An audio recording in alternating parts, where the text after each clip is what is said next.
Hello, everyone. Brad Logan here from the College Football Hall of Fame, the site of this year's 2025 SEC Media Day. And we've already heard from Commissioner Greg Sankey, and there was a lot of talk about NIL. There's a lot of talk about revenue sharing. We'll have full coverage for you, of course, everything that Greg Sankey said. But today, all eyes are on Lane Kiffin and Ole Miss. If you look at what we're expecting today, I had a great conversation with David Johnson earlier, and we talked about the questions that we think he will be asked. And I think a lot of it is, number one, what have you learned from last year that you could possibly rectify from the beginning of the season against Kentucky and then the latter part against Florida and then possibly against LSU? The second thing, as for the schedule, you've got Kentucky on the road, Florida at home. You avoid Alabama, Auburn, Texas A&M, Texas, Tennessee. But, of course, the key game obviously is Georgia on the road, and then you get LSU at home.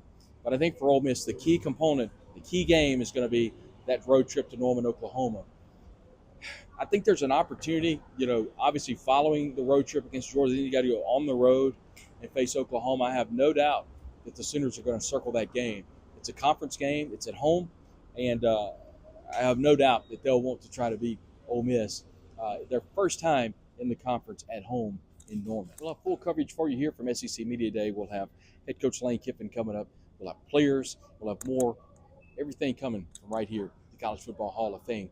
We want to thank Debbie Johnson, our real estate agent here on the Logan Media Network, our title and presenting sponsor. Could not do what we do without Debbie Johnson, terrific real estate agent.